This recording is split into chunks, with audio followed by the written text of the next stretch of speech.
하나님이 레이에서 한 우묵한 곳을 터뜨리시니 거기서 물이 솟아 나오는지라 삼손이 그것을 마시고 정신이 회복되어 소생하니 그러므로 그 샘 이름을 엔학고레라 불렀으며 그 샘이 오늘까지 레이에 있더라. 사사기 15장 19절 말씀. 아멘. 할렐루야. 오늘도 좋은 날입니다. 이용호 목사입니다. 오늘의 원포인트 묵상 본문은 사사기 15장 19절 말씀입니다.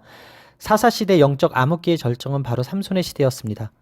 이스라엘 백성은 자신들을 압제하는 이방 민족을 몰아낼 의지가 없었으며 하나님이 세우신 사사도 자기중심적으로 행했을 뿐 아니라 하나님의 영광과 이스라엘의 운명에는 관심이 없었습니다. 삼손은 20년 동안 이스라엘의 사사로 활동하지만 안타깝게도 그 시대를 블레셋 사람의 때로 불립니다. 블레셋 사람 1000명을 죽인 후 삼손은 극심한 갈증을 느끼고 하나님께 부르짖습니다. 그는 목마름이라는 위기를 경험하고야 나서야 비로소 하나님을 인정하고 자신의 본분을 자각합니다.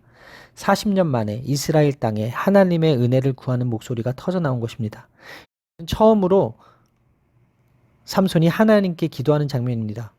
블레셋 사람들을 죽인 일은 하나님이 이루신 것이며 삼손 자신은 도구였음을 인식합니다.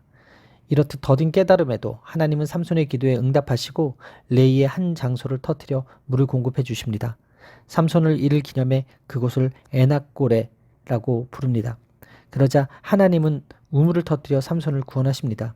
그 물을 마실 때 삼손은 정신을 회복합니다. 그의 약화된 상태에서 대한 기록은 하나님이 모든 것 궁극적 원천이시라는 사실을 우리에게 상기시켜 줍니다. 여기서 그가 간구한 내용은 순전히 개인적인 것이었습니다. 하나님의 영이 강하게 임한 삼손은 그 결박을 끊고 외롭게 싸웠지만 그는 승리의 영광을 하나님께 돌리지 않고 자신의 업적만을 높였습니다. 그런 의미에서 삼손의 기도는 그가 보였던 삶의 방식만큼 자기중심적이라고 볼 수 있습니다. 그는 하나님의 영광이 드러나는 일에 관심도 없고 이스라엘 백성이 블레셋의 압제에서 벗어나는 일에도 관심이 없습니다. 그는 그저 갈증을 해소하기를 바라면서 거창한 이유를 댔습니다. 그럼에도 불구하고 야훼께서는 삼손의 기도에 응답하셨습니다. 삼손이 처음 야훼의 이름을 부른 것은 목마름 때문이었습니다.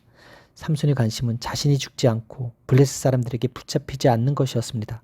이런 자기 중심적 기도에도 하나님은 응답하셨습니다. 이것이 하나님의 풍성한 은혜입니다. 우리의 연약함과 부족함에도 하나님은 자비롭게 은총을 베푸시는 분이십니다. 따라서 오늘의 원포인트 메시지는 엔학고레입니다.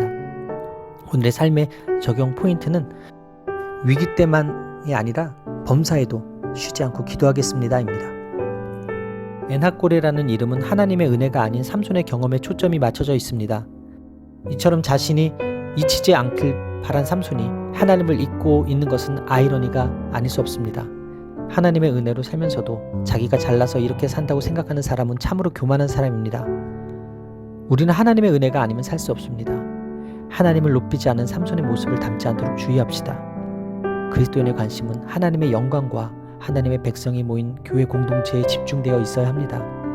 위기 때만이 아니라 평소에도 쉬지 않고 기도하는 것이 하나님이 기뻐하시는 신앙인의 모습입니다.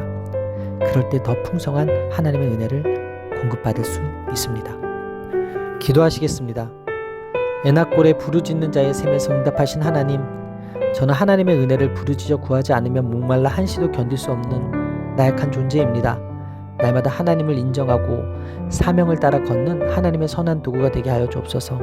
아울러 위기 때만이 아닌 평상시에 쉬지 않고 기도함으로 하나님의 은혜를 날마다 경험하는 제가 되게 하여 주옵소서. 이 모든 말씀 살아계신 예수 그리스도의 이름으로 기도합니다. 아멘. 할렐루야. 오늘도 최고의 복을 받았습니다.